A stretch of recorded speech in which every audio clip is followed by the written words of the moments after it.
এগুলো নিয়ে কথা বলতেই হয় যে আসলে কথা তো বলার কথা ছিল যে ওসমান হাদির উপর কারা হামলা করলো, কেন, কোন উদ্দেশ্যে হামলা করলো, হামলাকারীরা কেন গ্রেপ্তার হচ্ছে না, তারা কি আসলেই পালিয়ে গেছেন, এই বিষয়গুলো নিয়ে। কিন্তু এখন আলোচনার একটা বিষয়বস্তু হয়ে দাঁড়িয়েছে যে এই ঘটনার মধ্যে হামলাকারীদের গ্রেপ্তার করা না গেলেও আনিস আলমগীর গ্রেপ্তার হয়ে গেলেন, সাংবাদিক আনিস আলমগীর। এক্স্যাক্টলি। ফলে এটি একটা আলোচনার বিষয়। এটি কি আসলে ওই হামলা, এই বিষয় থেকে দৃষ্টি সরানোর একটা কৌশল হতে পারে? মানে হামলাকারীরা নাই আলোচনায়, আনিস আলমগীর গ্রেপ্তার। এটা তো শুধু আপনার প্রশ্ন নয়, আপনি সোশ্যাল মিডিয়াতে দেখুন, এই বিষয়গুলো সামনে আসছে যে শরীফ ওসমান হাদির যে হত্যা চেষ্টাকারীরা বা শুটাররা, তারা কোথায়, তারা আসলে কারা, তাদেরকে ফাইন্যান্স করেছে কারা, কাদের নির্দেশে করা হয়েছে, এই বিষয়গুলো নিয়ে যখন সারা বাংলাদেশে তোলপাড় চলছিল, ঠিক তখনই আনিস ভাইকে আটক করা হলো। এবং আহ যারা এই মন্তব্যগুলো তুলছেন, আপনি প্রশ্ন করলেন, আমি মনে করি লজিক্যাল হতে পারে, অস্বাভাবিক কিছু নয়। আবার আনিস ভাইকে যে শুধুমাত্র এই ঘটনাটিকে আড়াল করার জন্য করা হয়েছে তা না, মানে এক ঢিলে অনেকগুলো পাখি মারা আর কি। হুম, সবগুলো একসাথে থাকতে পারে। আহ যারা গণমাধ্যম কর্মী রয়েছেন, যারা সাংবাদিক রয়েছেন, যারা সরকারের সমালোচক রয়েছেন, তাদের কণ্ঠরোধের একটা চেষ্টা থাকতে পারে। আবার যারা ব্যক্তিগত জায়গা থেকে আনিস ভাইয়ের উপরে আক্রোশ মেটানোর একটা ইচ্ছা, প্রবল ইচ্ছা যাদের ছিল, তাদেরও সেই কাজটি হলো।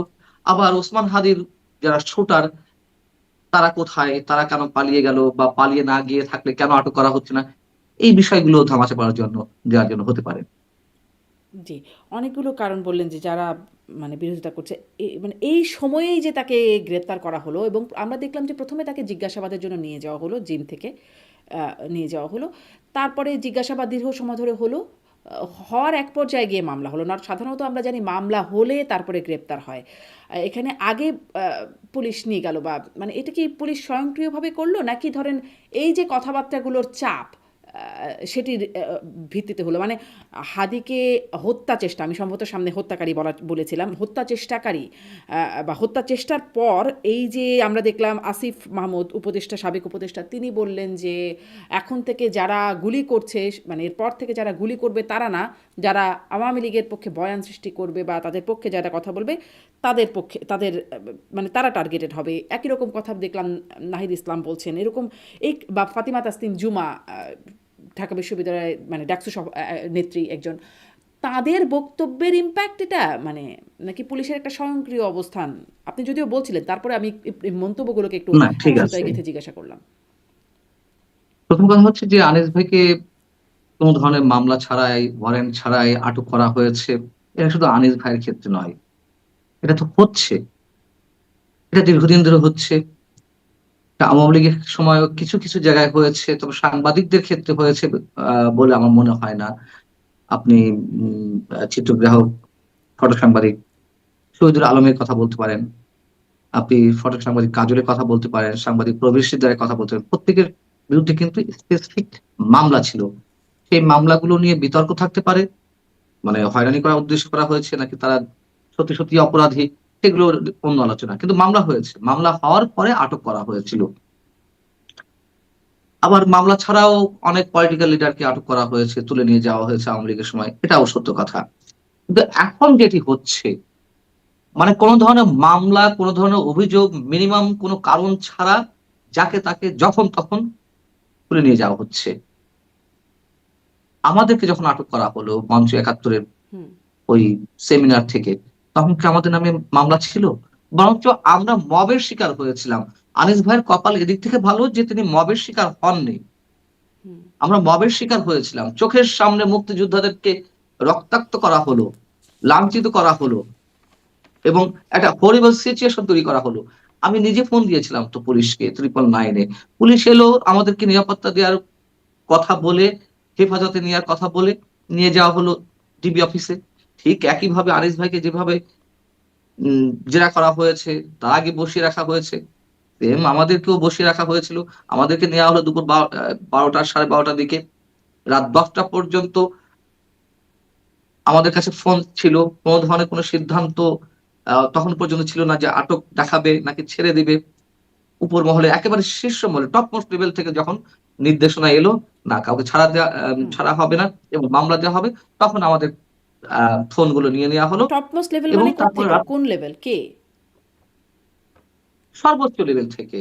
এটা তো আমাদের যে বিষয়টি একেবারে টপ মোস্ট লেভেল থেকে। মানে কি কে ডক্টর তা ইউনূস? জানি না, মানে কে তা জানি না। হুম তবে শীর্ষ মহল থেকে সেটা তো যেমন আমাকে আমার যিনি আইনজীবী ছিলেন ব্যারিস্টার সারাহ হোসেন, তিনি আমাকে ফোন দিলেন সন্ধ্যা ৭টায়, বিকাল ৫টায় যে, "পানা ভাই কতজন আছেন? কি অবস্থা?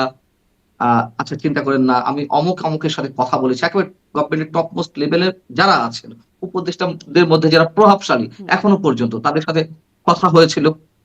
হুম তারা বললেন যে ছেড়ে দেওয়া হবে। যখন বলল যে না ছেড়ে দেওয়া হবে, পরবর্তীতে যখন আমার সাথে ২ বার কথা হলো ব্যারিস্টার সারাহ হোসেনের ৫টা এবং ৭টার দিকে। তারপরে যখন রাত ১০টার সময় আমাদের ফোন সিজ করে নেওয়া হলো, তখন আমরা বুঝলাম যে মামলা দেয়া হতে যাচ্ছে। রাত ১টার সময় মামলা রুজু করা হলো। তখন তো আমাদের ধরে নিতেই হয়। যেহেতু আমাদের ওই জায়গাটিতে ডিবিতে থাকাকালীন সময়ে কি হচ্ছিল না হচ্ছিল আমরা সব জানতে পারছিলাম। ফোন তো আমাদের কাছে ছিল। শুধু ব্যারিস্টার সারাহ হোসেন নয়, দায়িত্বশীল আরো অনেকে ফোন দিচ্ছিলেন। তারা সরকারের সর্বোচ্চ পর্যায়ে কথা বলার চেষ্টা করেছেন। যেহেতু আমার সঙ্গে প্রফেসর কার্জন ছিলেন। হুম শেখ হাফিজুর রহমান কার্জন, ঢাকা বিশ্ববিদ্যালয়ের আইনের অধ্যাপক। মুক্তিযোদ্ধারা ছিলেন। তো সেই জায়গা থেকে তো আমরা খুব সহজেই বুঝতে পারলাম রাত্রে ১০ টার সময় যখন এসে পুলিশের একজন এসআই বললেন যে, ডিবির একজন এসআই যে, "ফোনগুলো দিন।" তার মানে মামলা হচ্ছে এবং সরকারের গ্রিন সিগন্যাল ছাড়া তারা তো এই কাজটা করেনি। তারা ওয়েট করছিলেন আমাদের ছাড়বেন কি না। যখন নির্দেশ এলো যে না ছাড়া হবে না, মামলা দাও এবং কোন মামলায় দেওয়া হবে সেটিও নিশ্চয়ই অনেক ধরনের গবেষণা চলেছে। তারপরে মামলা দেওয়া হয়েছে। আনিস ভাইয়ের ক্ষেত্রেও তাই। কোন মামলা ছিল না। তাকে জিজ্ঞাসাবাদের নামে নিয়ে যাওয়া হলো। তার বিরুদ্ধে ১৯ ঘন্টা পর তাকে আদালতে তোলা হলো এবং তার আগে রাত ২টার সময় মামলা দেওয়া হলো। রাজধানীর উত্তরা পশ্চিম থানায়। একই রকম চরিত্র, একই ধরনের বিষয়। হুম এবং আপনি যদি আইনের কথা বলেন যে কি সন্ত্রাস করেছে আনিস ভাই? কি সন্ত্রাস করেছিলাম আমরা? হুম। মানে আমি এবং আসলে সেটা এই কিন্তু কি স্পষ্ট সন্ত্রাস করেছেন এটা আমি আসলে জানতেই চাই যে কি সন্ত্রাস অপরাধের মানে সংজ্ঞাটা কি, আমি এটা খুব জানতে চাই। আপনাদের সময় আমি জানতে চাইছিলাম, খুব বুঝতে পারছিলাম না। সন্ত্রাস আসলেই আসি আমরা আমি, কিন্তু তার করেছিলাম। আগে আপনি যে একটু কথা বলছিলেন যে আনিস ভাইয়ের কপাল ভালো, আপনারা তো মবের শিকার হয়ে গিয়েছেন, তার কপাল ভালো। আসলে কি এখন এখানে একটা সন্তুষ্টির জায়গা আমাদের রাখতে হবে যে আসলে কপালটা ভালো বলেই, কারণ ইনকিলাব মঞ্চের যে সর্বদলীয় সভা হচ্ছে, আয়োজন হলো, সেখানে দেখলাম যে যারা এরকম আছে তাদের দুই রান ধরে ছিঁড়ে ফেলতে হবে এরকম বক্তব্য আসছে। যারা মানে সুশীল বা সো কল্ড শিল্পীদের ব্যাপারে বলছেন একজন সাংস্কৃতিক কর্মী সেখানে, বা যারা কথা বলছেন। তো এইগুলো যে হয় নাই আনিস আলমগীরের সাথে, এই জন্য কি একটা আসলেই সন্তুষ্টি জ্ঞাপন করার মতো জায়গা? নিঃসন্দেহে, নিঃসন্দেহে। তখন ওর মধ্যে তো আমরা একটু বললাম না যে, "আমি কি বের হতে পারবো?" মানে তখনো পর্যন্ত পুলিশ আমাদের আটক করবে এটা অন্তত ভাবিনি। আমরা ভাবছিলাম যে চোখের সামনে দেখছি যে মুক্তিযোদ্ধার গলা চিপে ১ হাত উপরে তোলা হয়েছে। তখন আমি কি এই বাংলাদেশের? যারা এই দেশটাকে নির্মাণ করলো, যারা এই দেশটার জন্ম দিল মুক্তিযোদ্ধারা, সেই মুক্তিযোদ্ধাদের সঙ্গে যদি এই আচরণ করা হয়, সেখানে আমি পার না তো কোন ছাড়? সো যেই একটা ভয়ার্ত পরিবেশের মধ্যে ছিলাম কয়েক ঘন্টা। সকাল ১০টা ৪০ দিকে মব ক্রিয়েট করা হলো। পুলিশ এলো ১২টার দিকে মানে অলমোস্ট ১.৫ ঘন্টা। এই ১.৫ ঘন্টা যে ওর ঢাকা রিপোর্টার্স ইউনিটিতে কি ধরনের সিচুয়েশন ছিল শারমিন, এটা আপনি কল্পনাও আনতে পারবেন না। কল্পনাও আনতে পারবেন না। তো সেদিক থেকে যে আতঙ্কের মধ্যে আমরা ছিলাম, আনিস ভাই সেদিক থেকে অবশ্যই ভাগ্যবান। হুম। আর আপনি সন্ত্রাসের কথা বলছিলেন যে কি হ্যাঁ সন্ত্রাস হ্যাঁ। আমরা করেছি। অবশ্যই সন্ত্রাস করেছি। সন্ত্রাস মানে রাষ্ট্র থেকে তো সন্ত্রাস, ভয়। যারা কথা বলছি আমরা, তাদেরকে সরকার নিশ্চয়ই ভয় পাচ্ছে। প্রশাসন ভয় পাচ্ছে। তাদের দৃষ্টিতে আমরা ত্রাস সৃষ্টি করছি। তাদের দৃষ্টিতে আমরা ত্রাস, সন্ত্রাস। তো সেই হিসেবে তো সন্ত্রাস করেছি বা করছি, তাই না? না এইটাই তো তাহলে না ধরেন, কিন্তু এটা তো সরকারের একটা বিরোধী। একটা ধরেন আপনি যেমন একটু আগে বলছেন যে আওয়ামী লীগ আমলেও হতো, একটা মামলা থাকতো, সেই মামলাটা যেমনই হোক না কেন, মানে মামলা একটা কারণ তো দেখাতে হয়, আদালতের সামনে গেলে একটা প্রক্রিয়াগত ব্যাপার তো থাকে। সেখানে হয়রানির উদ্দেশ্যে হোক আর যে উদ্দেশ্যেই হোক না কেন, সেই প্রক্রিয়াটাও একটু আমি জানতে চাই যে আদালতে যখন মামলাটা উপস্থাপন করা হচ্ছে, অপরাধের তো একটা সংজ্ঞা লাগে যে এই হচ্ছে অপরাধের সংজ্ঞা, এই অপরাধের কারণে আপনাকে গ্রেপ্তার করা হয়েছে বা মামলা হয়েছে। সেই অপরাধটা কি? প্রথমে শুনি আনিস আলমগীরের বিষয়ে আপনি খোঁজ এটা তো খবর রাখছেন। কি অপরাধ তার? আমরা তার মানে রাষ্ট্রপক্ষের আইনজীবীর একটা বক্তব্য শুনছিলাম আমি যে তো সরকারকে কাপুরি ধরে দিয়েছে আওয়ামী লীগের নেতারা, তারপরে ৩২টা বারে হামলা হয়েছে, ডক্টর ইউনূসের বাড়িতেও হামলা হবে, গ্রামীণ ব্যাংকে হামলা হবে। মানে এই যে কথাগুলো বলছেন, এইগুলো কি আসলে অপরাধের সংজ্ঞা? হুম, হুম, হুম, হুম, হুম, অবশ্যই। কথা বলা যদি অপরাধ হয়ে থাকে, সমালোচনা করা যদি অপরাধ হয়ে থাকে, বা সমালোচনাটা যদি তাদের দৃষ্টিতে ত্রাস হয়ে থাকে, তাহলে তো আমরা সন্ত্রাসী। আর আনিস আলমগীর ভাই যে কথাগুলো বলেছেন যে ডক্টর ইউনূসের বাড়িতে হামলা হবে, উনি কোন সেন্সে বলেছেন? উনি বলেছেন এখন যে মবের রাজত্ব কায়েম হয়েছে, এখন যারা শক্তিশালী, সরকারের পেছন থেকে যারা সরকারকে নিয়ন্ত্রণ করছে, তারা তো এগুলো করছে। তো যারা ৩২ নম্বর ভাঙলো, সময় কি পরিবর্তন হবে না? সেই পরিবর্তনের সঙ্গে সঙ্গে এর পাল্টা অ্যাকশন কি হবে না? হওয়ারই কথা। বাংলাদেশের যে রাজনৈতিক সংস্কৃতি, সেটা তো হওয়ারই কথা, তাই না? তো সেই জায়গা থেকে উনি আশঙ্কা করেছেন যে ডক্টর ইউনূসের উপরেও, ডক্টর ইউনূসের বাড়িতেও হামলা হতে পারে। তা যদি হয় তাহলে কেন আমরা এই প্রতিহিংসা রাজনীতির প্রশ্রয় দিচ্ছি? কেন এই রাজনীতি চলতে দিচ্ছি? এবং আপনি বলছিলেন যে কি সন্ত্রাস করেছেন যে আপনাদেরকে আটক করা হলো বা মামলা দেয়া হলো। তারও আগে প্রশ্ন হচ্ছে, মামলা তো দূরের কথা। একজন সাংবাদিককে জিজ্ঞাসাবাদের নামে কেন ডিবি অফিসে নিয়ে যাওয়া হবে? আমি সাংবাদিকও বাদ দিলাম। যেকোনো মানুষকে কেন উইথআউট এনি রিজন, কোন ধরনের সুনির্দিষ্ট অভিযোগ ছাড়া কেন পুলিশ তার কার্যালয়ে, তার অফিসে কিংবা ডিবির মতন আ একটা আ একটা প্রশাসনিক জায়গায় সেখানে নিয়ে যাওয়া হবে? সো ১ম প্রশ্ন হচ্ছে এটা। দ্বিতীয়ত কথা হচ্ছে কি মামলা? মামলা ছাড়া কেন অ্যারেস্ট করা হবে? মামলা দিয়ে মামলা দিয়েই কিন্তু অ্যারেস্ট করা যায় না। আমি যতটুকু বুঝি অ্যাজ এ জার্নালিস্ট, আমি যেটুকু বুঝি, আপনার বিরুদ্ধে আমি অভিযোগ জানাতেই পারি। আপনার বিরুদ্ধে আমি অভিযোগ জানালেই যে সেটি মামলা হবে, হুম, তেমন কোনো কথা নেই কিন্তু। হুম, আপনাকে, মানে পুলিশের সংশ্লিষ্ট কর্তা ব্যক্তিকে এটি তদন্ত করতে হবে যে মামলা হওয়ার মতো বিষয় কিনা। তারপরে মামলা যদি হয়, তাহলে আদালতের নির্দেশনা লাগবে, ওয়ারেন্ট ইস্যু করতে হবে। আপনি উইথআউট ওয়ারেন্ট, মামলা হওয়ার পরে উইথআউট এনি ওয়ারেন্ট আপনি কাউকে অ্যারেস্ট করতে পারেন না। হুম, একেবারে চিহ্নিত অপরাধী, খুনি, সন্ত্রাসী, রাষ্ট্রের জন্য হুম। হুমকি, এমন কোন ব্যক্তিকে আপনি অ্যারেস্ট করতে পারেন না। সবকিছু ভেঙে চুরে যা ইচ্ছা তাই হচ্ছে তো। এবং কি মামলা করা হলো? সন্ত্রাস বিরোধী আইন। সন্ত্রাস বিরোধী আইনে কি আছে? কাকে সন্ত্রাস বিরোধী আইনে দেয়া হবে? এটা তো আওয়ামী লীগের সময় তৈরি, এই আইনটা তৈরি করার সময় তো আমরা বিরোধিতা করেছিলাম। আচ্ছা, তারপরেও ধরে নিলাম যে আইনি মোতাবেক আটক করা হবে। সন্ত্রাস বিরোধী আইনের ধারাতে তো একথা স্পষ্টভাবে উল্লেখ করা আছে, যদি কোনো ব্যক্তির মাধ্যমে রাষ্ট্রীয় সম্পদ ক্ষতির সম্মুখীন হয় বা ক্ষতি সাধিত হয়, ওই ব্যক্তিকে এই মামলায় আ আ কি বলা এটাকে? এই মামলায় আসামি করা করা যেতে পারে বা করা হবে। এই তো। তো আমাদের মাধ্যমে বা আমার মাধ্যমে বা আনিস আলমগীর ভাইয়ের মাধ্যমে রাষ্ট্রের কোন সম্পদটা ধ্বংস হয়েছে? এবং দেখুন, খুব মানে মানে কোন খেয়াল ধারায় করে মামলাটা দেখুন, হয়েছে এটা জানাটা জরুরি। কারণ নিষিদ্ধ সত্তার বিষয় প্রচারণা চালালেও বা তার পক্ষে কথা বললেও একটা মামলা হওয়ার সুযোগ আছে বলে এটা দেখছি সাইবার আমি। অ্যাক্ট এর মধ্যে পড়ে। হুম, আমি সেটাই বলতে চাচ্ছিলাম। তার আগে আপনি আ নিজেই বিষয়টি খেয়াল করেছেন। সরি। রাজধানীর উত্তরা পশ্চিম থানাতে যে মামলাটি হয়েছে হুম, রোববার রাত ২ টার সময়, এই মামলার উম কপি তো আমার কাছে আছে। সেখানে কি বলা হয়েছে? আপনি যদি আমাকে সময় দেন আমি হয়তো বের করে বলতে পারব। যাই হোক, আমি সংক্ষেপেই বলি। জি, সংক্ষেপে সেটি বলুন। হচ্ছে যে সেটি হচ্ছে আপনি যে কথাগুলো বললেন যে আনিস আলমগীর এই বলেছে, সেই বলেছে, হুম? এটা যদি ভীতির সৃষ্টি করে থাকে, জনমনে আতঙ্কের সৃষ্টি করে থাকে, সেটা সাইবার সিকিউরিটি অ্যাক্টে মামলা হতে পারে। আপনি ধারাগুলো উল্লেখ করলেন সাইবার সিকিউরিটি অ্যাক্টের। হুম। মামলা দিলেন সন্ত্রাস বিরোধী আইনের। এটা কি, এটা কোন রাজ্যে আছি না, আমরা? এটা হয়তো আরেকটু আইনি মিনিমাম ব্যাখ্যা জনাব মঞ্জুর আলম পান না। এটি অবশ্য মানে আইনি ব্যাখ্যাটা হয়তো আমি কারো আইনজীবীর সাথে এই বিষয়ে কথা বলবো, কারণ এটার একটা ধারা আমি দেখছিলাম, 9 ধারায় বলা আছে, মানে সন্ত্রাস বিরোধী আইনেরই বলছে যে 9-এর 2 ধারায় বলছে, যদি কোনো ব্যক্তি কোনো নিষিদ্ধ সত্তার জন্য সমর্থন চাহিয়া অথবা উহার কর্মকাণ্ডকে সক্রিয় করবার উদ্দেশ্যে কোনো সভায় বক্তৃতা করেন অথবা রেডিও টেলিভিশন অথবা কোনো মুদ্রণ বা ইলেকট্রনিক মাধ্যমে কোনো তথ্য সম্প্রচার হুম। করেন, তাহা হইলে অপরাধ সংগঠন করবেন। মানে এরকম লেজ ধরে আসলে গ্রেপ্তার করা না, হচ্ছে। তাহা হইলে অপরাধ সংঘটিত হইল বলিয়া প্রতীয়মান হইবে, যদি তাহাই হয়ে থাকে তাহলে সেটা সাইবার সিকিউরিটি অ্যাক্টের ধারা, এটা তো সন্ত্রাস বিরোধী আইনের ধারাতে নেই। না, এটা আসলে সন্ত্রাস বিরোধী আইনের 9 ধারায় বলছে।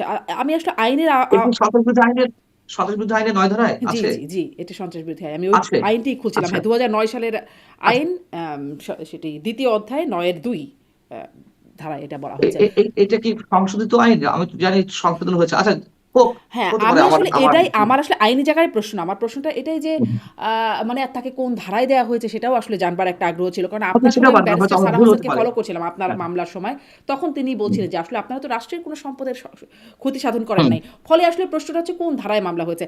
আইনের বক্তব্যটা যায়। কিন্তু আমরা যে সমালোচনার কথা আপনি বলছেন যে করেছেন, ডক্টর ইউনূসের কাছ থেকে তো আমরা শুনেছিলাম মন খুলে সমালোচনা করুন। আমরা তো হাসনাত আব্দুল্লাহ জুলাই আন্দোলনের অন্যতম মুখ। তিনি বলেছিলেন যে শুধু একমত না, ভিন্ন মত পোষণের স্বাধীনতার জন্য তারা কাজ করছেন। আমরা তো খুব মুগ্ধ হয়েছিলাম এই কথাগুলোতে, সমর্থন করেছিলাম। মানে ওটা কি ভুল ছিল আমাদের মুগ্ধ হওয়াটা? বা যদি আরেকটু ভবিষ্যৎবাণীও আপনার কাছ থেকে জানতে চাই। আমি দেখছিলাম বিএনপির ভারপ্রাপ্ত চেয়ারপারসন তারেক রহমান, তিনি বলছেন যে রাষ্ট্র কারো জন্য ভয়ের কারণ হবে না, সেটি সরকারের বিরোধিতা করলেও হবে না, এবং সেই প্রসঙ্গে তিনি বলছিলেন। আমরা কি তার উপরেও ভরসা রাখতে পারবো? ভবিষ্যতের বিষয়েও কি আমরা রাখতে না, পারবো? না, পারছি না, সরি টু সে, পারছি না এই কারণেই বিএনপি আসলে দায়িত্বশীল রাজনৈতিক দলের পরিচয় কি দিচ্ছে? আমাদের 5ই আগস্টের পরে আমাদের সবার তো একটা আশা ভরসার একটা জায়গায় ছিল বিএনপি, তাই না? হুম, আমরা তো অন্য কিছু তো আর ভাবতে পারিনি যে আওয়ামী লীগের যেভাবে আহ পতনটা হয়েছে, এর বাইরে আর কে আসবে, মানে আমরা আর কাকে সাপোর্ট করতে পারি? বিএনপি তো। এর বাইরে তো আপাতত তো অন্য কিছু চিন্তা করতে পারছিলাম না, তাই না? যদিও বাস্তবতা অন্য কিছু বলছে। বিএনপি কি সেই দায়িত্বশীল রাজনৈতিক দলের পরিচয় দিচ্ছে? যখন মঞ্চ ৭১-এর এই ঘটনাটি ঘটলো, বিএনপি একটা স্টেটমেন্ট দিয়েছে? দেয়নি তো। তারা তো মুক্তিযোদ্ধার দল বলে দাবি করে। তারা তো স্বাধীনতার ঘোষকের দল বলে দাবি করে। তো মঞ্চ ৭১-এ প্রোগ্রাম ছিল সংবিধান এবং মুক্তিযুদ্ধ নিয়ে। সেখানে কতজন মুক্তিযোদ্ধা আটক হয়েছেন তারা জানতেন না? কিভাবে মব ক্রিয়েট করা হয়েছে তারা জানতেন না? জানতেন তো। মিনিমাম একটা স্টেটমেন্ট দেয়নি। এবং দেয়নি এ কারণেই যে ডক্টর ইউনূসকে বিগড়াতে চায়নি। প্রয়োজন যত দ্রুত ইলেকশনটা হয়। এবং এই কাহিনী করে যে বিএনপি বারবার ফাঁদে পা দিচ্ছে ডক্টর ইউনূসের, এটা কি তারা এখনো বুঝতে পারছে না? এবং একইভাবে আনিস ভাইকে যেভাবে হুম, আটক করা হলো, তারা যে বলছে, ইদানিং তো আমরা দেখি যে গণমাধ্যমে পূর্ণ স্বাধীনতা দেওয়া হবে। সাংবাদিকরা মন খুলে সমালোচনা করতে পারে, যেটি ডক্টর ইউনূস বলেছিলেন, সেই একই কথা তারেক রহমান বলছেন বা মির্জা ফখরুল সাহেব বলছেন। সেই সাংবাদিকদের যে এইভাবে আটক করা হচ্ছে, একেবারে রাষ্ট্রীয় খড়গ নামিয়ে আনা হচ্ছে সাংবাদিকদের কাঁধে। যেমন মতিউর রহমান চৌধুরী মানবজমিনের সম্পাদক। তার কাছে কোন একটি গণমাধ্যম বা ব্যক্তি পর্যায় থেকে জানতে চাওয়া হয়েছে, সাক্ষাৎকার নিতে চাওয়া হয়েছে যে আনিস আলমগীরের বিষয়ে আপনার মন্তব্য কি? উনি বলছেন যে আমি কি ভয়ে বলবো নাকি নির্ভয়ে বলবো? উনি স্যাটায়ার করে বলেছেন। বাট বাস্তবতা তো তাই। উনি হয়তো হেসে বলেছেন। হুম। কিন্তু উনিও তো ভয়ের মধ্যে আছেন। তাহলে বিএনপির পক্ষ থেকে যখন এই কথাগুলো বলা হচ্ছে, আমরা বলব শুধু এগুলো মুখের বুলি। আমরা শুধু বলব এগুলো শুধুমাত্রই সান্ত্বনাসূচক কথা। আমরা শুধু বলব এগুলোই মিথ্যা সান্ত্বনা। এছাড়া উচিত ছিল না মঞ্চ ৭১-এর সময় একটা মিনিমাম স্টেটমেন্ট দেওয়া, বক্তব্য বা তাদের কথাবার্তা এটি উল্লেখ করা? কেন তাদেরকে এইভাবে আটক করা হলো? উচিত ছিল না আনিস ভাইয়ের সময় তাদেরকে সরব হওয়া? হয়নি তো। কিন্তু সরব না হয়েও নীরব যে হলো, এটাও কি একটা লক্ষণ দেখেন কিনা? কারণ মঞ্চ মানে ইনকিলাব মঞ্চ তারা একটা সর্বদলীয় সভা করলো, বিএনপি কিন্তু সেখানে যায়নি। হ্যাঁ, যায়নি। আ এটা তাদের পলিটিক্যালি কোন সিদ্ধান্ত হতে পারে। আমি তো বললাম যে বিএনপি আসলে, শোনেন, বিএনপি এখন চেষ্টা করছে, চেষ্টা করারই কথা। আমরা সেটি সাধুবাদ জানাই। যদি সত্যি তারা সেটি করে থাকে। আওয়ামী লীগ সো কল্ড, আমি সো কল্ড অন্য জায়গায় বলবো, আওয়ামী লীগ ধর্ম নিরপেক্ষ একটা রাজনৈতিক দল ছিল, এটা সত্য কথা। আওয়ামী লীগ মুক্তিযুদ্ধে নেতৃত্ব দিয়েছে, এটা সত্য কথা। আরো অনেকে অংশগ্রহণ করেছে বিভিন্ন রাজনৈতিক দলের নেতা কর্মীরা মুক্তিযুদ্ধে, কিন্তু নেতৃস্থানীয় দলে তো ছিল আওয়ামী লীগ, এটা সত্য কথা। কিন্তু আমি সোকল যে জায়গাটাতে বলতে চাচ্ছি, তারা মুক্তিযুদ্ধকে নিয়ে তো ব্যবসা করেছে। যে দল মুক্তিযুদ্ধের নেতৃত্ব দেয় সেই দল তো মুক্তিযুদ্ধকে নিয়ে ব্যবসা করতে পারে না। আমি যদি আমার সন্তানকে ভালোবেসে থাকি, আমার সন্তানের জন্ম দিয়েছে আমি, আমি যে সন্তানকে ভালোবেসে, আমি সেই সন্তানকে নিয়ে ব্যবসা করতে পারি না। আওয়ামী লীগ তো করেছে মুক্তিযুদ্ধকে নিয়ে ব্যবসা, এটা তো কেউ অস্বীকার করতে পারবে না। এখন বিষয় হচ্ছে যে, যেটা বলছিলাম যে সেই জায়গা থেকে আমি ওই ব্যবসার কথাও যদি বাদ দিই, ধর্মনিরপেক্ষ এবং মুক্তিযুদ্ধের নেতৃত্ব দানকারী দল হিসেবে আওয়ামী লীগের যে ইতিহাস, এখন আওয়ামী লীগ মাঠে নেই, সক্রিয় অবস্থা নেই, নিষিদ্ধ, তাদের কার্যকর নিষিদ্ধ অবস্থা আছে। বিএনপির যেই পলিটিক্যাল অ্যাক্টিভিটিস, মনে হচ্ছে যে বিএনপি সেই জায়গাটা ফিল আপ করতে চাইছে। এখন মানে বিষয়টা কি ছিল, বা আওয়ামী লীগ মধ্য মধ্য বাম থেকে মধ্য বাম থেকে ডানে সরে আসছিল। ইসলামী দলগুলোর সঙ্গে সখ্যতা, ওই আপনার হেফাজতে ইসলামের সঙ্গে সখ্যতা, হেফাজতে ইসলামীর সমাবেশে গিয়ে কওমি জননী উপাধি নেওয়া শেখ হাসিনার, আমি এই জায়গা থেকে বলছি যে মধ্য বাম থেকে ডানে সরে গিয়েছিল। আর বিএনপি ছিল ডান মধ্য ডান থেকে খানিকটা উগ্র ডানের দিকে চলে যাচ্ছিল, আমরা যদি 2006 সাল পর্যন্ত হিসাব করি।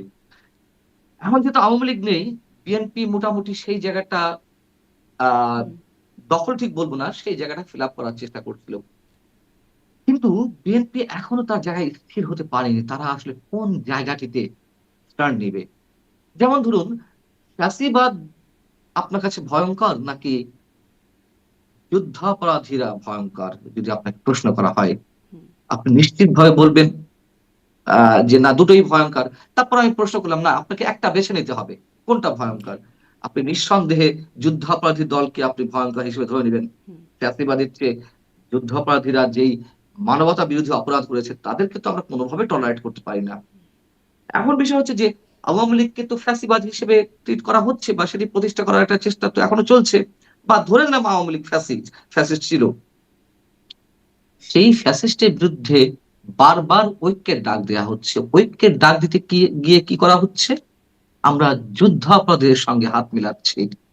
আমরা ফ্যাসিস্টদের বিচার করব, কিন্তু যুদ্ধাপরাধীদের বিচার করব না, মানবতা বিরোধীদের বিচার করব না। বিষয়টা কেমন হয়ে যাচ্ছে না? তো সেই জায়গাতে যেমন বিএনপি আওয়ামী লীগকে নিষিদ্ধ করার বিষয়ে প্রথমে কি বলেছিল, না নির্বাহী আদেশে কোনো রাজনৈতিক দল নিষিদ্ধ হোক সেটা আমরা চাই না, স্পষ্ট করে বলেছে, অনেকবার বলেছে। পরবর্তীতে কি দেখলাম, মব ক্রিয়েট করার মাধ্যমে, যমুনা ঘেরাও করার মাধ্যমে, পরবর্তীতে শাহবাগে অবস্থানের মধ্য দিয়ে প্রেসার ক্রিয়েট করার মাধ্যমে আওয়ামী লীগ নিষিদ্ধ করা হলো। তাদের হুঙ্কারে একদিনের মাথায় দুদিনের মাথায় নির্বাহী আদেশে আওয়ামী লীগকে নিষিদ্ধ করার পরে বিএনপি কি বললো, তারা স্টেটমেন্ট দিল, হ্যাঁ আমরা খুশি, দাবি তো আমরাই আগে তুলেছিলাম আওয়ামী লীগকে নিষিদ্ধ করার বিষয়ে। অর্থাৎ বিএনপি তার নিজের জায়গায় টার্ন নিতে পারছে না, কি করতে চায় আসলে। এই জন্য ওই যে ইনকিলাব মঞ্চের সবাই গেল কি না গেল, আনিস ভাইয়ের ক্ষেত্রে বা মঞ্চ ৭১-এর বিষয়ে তারা স্টেটমেন্ট দিবে কি দিবে না। এবং আরো একটা বড় উদাহরণ দিই, যখন ৩২ নম্বর ভাঙচুর করা হলো বুলডোজার, এই ২০২৫-এর ৫ ফেব্রুয়ারি, একই সঙ্গে সারা দেশের আওয়ামী লীগ নেতা কর্মীদের বাড়ি ঘর ভাঙচুর করা হচ্ছিল, সেটাও কোনো বিষয় নয়। সারা দেশে মুক্তিযুদ্ধের অসংখ্য স্মৃতি নিদর্শন বা ভাস্কর্য ভাঙচুর করা হলো ওই একই সাথে ৫-৬ ফেব্রুয়ারি। তারপরে কি হলো, যখন মুক্তিযুদ্ধের স্মৃতিচিহ্নের উপরে আঘাত করা হলো, ৩২ নম্বরকে বুলডোজার দিয়ে গুড়িয়ে দেওয়া হলো। বিএনপি দেখলো যে এটি আসলে বাড়াবাড়ি হয়ে যাচ্ছে, কিছু না বললেই নয়। তখন তারা ৬ তারিখ গভীর রাতে, রাত ২টা বা ৩টের সময় একটা স্টেটমেন্ট পাঠালো গণমাধ্যমে।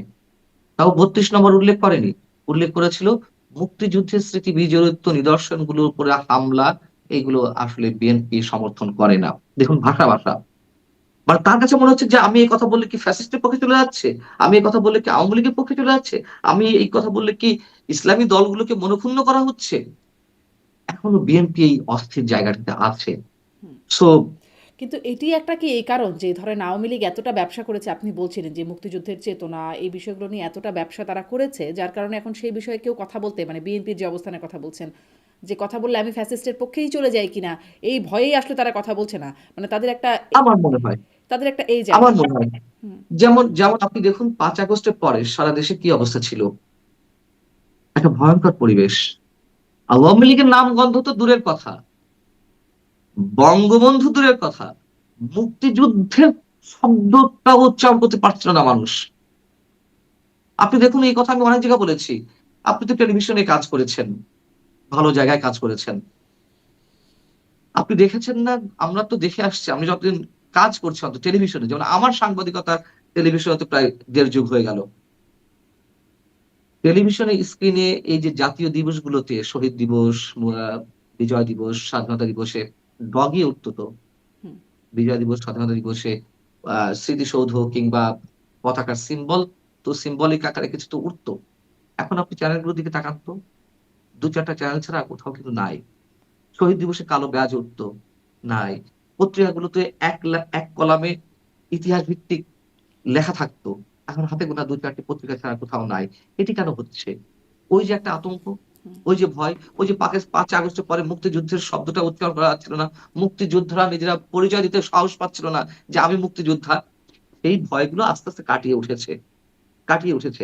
কিন্তু বিএনপি এখনো পর্যন্ত ওই জায়গাতে আমার মনে হয় কোনো ফার্ম ডিসিশন এ পৌঁছাতে পারেনি যে তারা আসলে কি করতে চায়। এবং ভারত ইস্যুতে আপনি দেখুন, 5 আগস্টের পরে ভারত ইস্যুতে কখনো বিএনপির কোনো নেতা হুঙ্কার ছাড়ছে, আবার কখনো নেতা বলছেন, না প্রতিবেশী রাষ্ট্রের সঙ্গে শত্রুতা করে টিকে থাকা সম্ভব নয়। আমরা তো দেখছি দ্বিমুখী কথাবার্তা। সো ভারত ইস্যুটা আমি এটা আরেকটু বিএনপির জন্য আলাদাভাবে কথা বলতে চাই। কারণ এখন ভারত ইস্যুটা খুব সেনসিটিভ একটা জায়গায় পৌঁছে গেছে। ছিলই, এখন আরো বেশি হয়ে গেছে সম্ভবত। হুম, মানে যেই বিষয়টি বলছেন মুক্তিযুদ্ধের বিষয়টা, আমি শুনছিলাম প্রভাবশালী অনলাইন অ্যাক্টিভিস্টরা তারা বলছেন এখন মুক্তিযুদ্ধ শব্দটাই একটা প্রতারণা। মুক্তিযুদ্ধ মানে এই শব্দটাই সঠিক না, সবচেয়ে বিভ্রান্তিকর শব্দ হচ্ছে মুক্তিযুদ্ধ। কে বা বলছে? এটা আমি দেখছিলাম একটু আগে কেবল খেয়াল করছিলাম, কিছুক্ষণ আগে হয়তো ভিডিওটা রিলিজ হয়েছে, পিনাকি ভট্টাচার্যের কথা বলছি। তারপরে তার ওহ! আগে তো দেখলাম যে আরেকজন প্রবাসী অনলাইন অ্যাক্টিভিস্ট সাংবাদিক ইলিয়াস হোসেন তিনি বলছেন যে তখন বীরাঙ্গনাদের সম্পর্কে বেশ বেশ স্ল্যাং ইউজ বেশ হচ্ছে। স্ল্যাং কথা বলছেন। মানে আমাদের দেশেও ইব্রাহিম হুজুর বলছেন যে 16 ডিসেম্বর সেটি কালো দিবস, 71-এর প্রজন্ম সবচেয়ে নিকৃষ্ট প্রজন্ম, এরকম কথা বলা হচ্ছে। ঘৃণিত প্রজন্ম। হ্যাঁ, ঘৃণিত প্রজন্ম। মানে আহ, তখন আসলে কোথাও উস্কে দেওয়া হচ্ছে না, মানে মুক্তিযুদ্ধ বা তার প্রজন্ম তারা আসলে এটা উস্কানি বোধ করছে না, নাকি তাদের এখন আর উস্কানি হবার মতো তারা মানে সেই জায়গায় নাই। উস্কাইছে না আরকি। হ্যাঁ, উস্কিত হচ্ছে না আর কি। হুম। উস্কিত হচ্ছে না। হ্যাঁ, হ্যাঁ। এখন বিষয় হচ্ছে কি, আপনি ২ টো পার্ট সাথে নিয়ে এসেছেন। থ্যাংকস আপনাকে। আপনি না বললেও আমি বিষয়টা নিয়ে আসতাম। ১ম কথা হচ্ছে যে আমি এদের সম্বন্ধে পার্সোনালি কোনো কমেন্ট করতে চাই না। একটা শব্দ উচ্চারণ করতে চাই, মানে একজনের বক্তব্যকে আমি কোট করতে চাই। সেটা হচ্ছে সিরাজুল ইসলাম চৌধুরী স্যার, হুম। ঢাকা বিশ্ববিদ্যালয়ের ইংরেজি বিভাগের এমিরেটাস অধ্যাপক। সিরাজুল ইসলাম স্যারের একটা কথা দেখছিলাম আমি। তিনি বলছেন, যারা মুক্তিযুদ্ধকে নিয়ে বিকৃত কথাবার্তা তুলছেন তারা মানসিক বিকারগ্রস্ত এবং উন্মাদ। আমি উন্মাদ আর মানসিক বিকারগ্রস্ত ব্যক্তিদের নিয়ে কোনো কথা বলতে চাই না। তবে হ্যাঁ, প্রতিবাদ হবে না? অবশ্যই প্রতিবাদ হবে। অবশ্যই প্রতিবাদ হবে। আমার মাকে যদি কেউ আমার সামনে দাঁড়িয়ে স্ল্যাং ইউজ করে, আমি যতই ধরে নেই যে ব্যক্তিটি উন্মাদ, মানসিক বিকারগ্রস্ত, তারপরেও তো কিছু না বলে পারব না। আমার দেশ, আমার মা, আমার মাটিকে নিয়ে কথা বলবে, আমরা চুপ করে থাকবো। কিন্তু চুপ করে তো আছে, আপনি যাদের কথা বললেন। যে তারা আর উস্কিত হচ্ছে না। তারা তাদের আ মানে ধমনীতে রক্তের প্রবাহ তারা উপলব্ধি করছে না। 15.5 বছর আওয়ামী লীগের 15.5 বছর যারা মুক্তিযুদ্ধের কথা বলতে মুখে ফেনা তুলে ফেলেছে। যারা বড় বুলি আওড়াতেন, যারা সরকারের উচ্ছিষ্ট খেয়ে ফুলে ফেঁপে উঠেছিল, তারা কোথায় আজকে? আওয়ামী লীগের সময় যারা আমাদেরকে দালাল, বিএনপি জামাতের দালাল বলেছিল, হাতে গোনা কয়েকজন মানুষ আমাদেরকে কথা বলতে হচ্ছে। তারা কোথায়? সময় যখন উর্বর তখন তো সবাই একই কথা বলবে। সবাই পক্ষে বলবে। এখন তো দুঃসময়, এখন গাঢ় অন্ধকার। এখন আমার অস্তিত্বের সংকট। সে মানুষগুলো কোথায়? হুম। আওয়ামী বুদ্ধিজীবীরা কোথায়?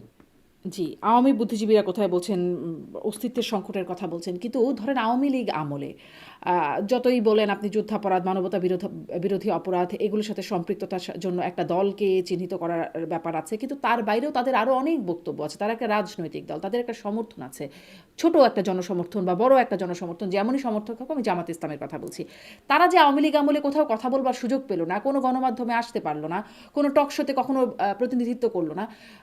মানে সেটাও কি একটা উচিত ব্যাপার ছিল? মানে তারা একটা রাজনৈতিক দল তো দেশে। নিশ্চয়ই না, নিশ্চয়ই না, নিশ্চয়ই না। তবে আপনি যখন টকশোর কথা বলেছেন, আহ এই যে আমি কেবলমাত্র স্ক্রিনে ডগের একটা উদাহরণ দিলাম। দেখুন, আমি এই চলতি বছরের ফেব্রুয়ারি পর্যন্ত একটা টেলিভিশনে ছিলাম, হুম, নিউজের দায়িত্বে। আমার কাছে কিন্তু কোথাও থেকে ফোন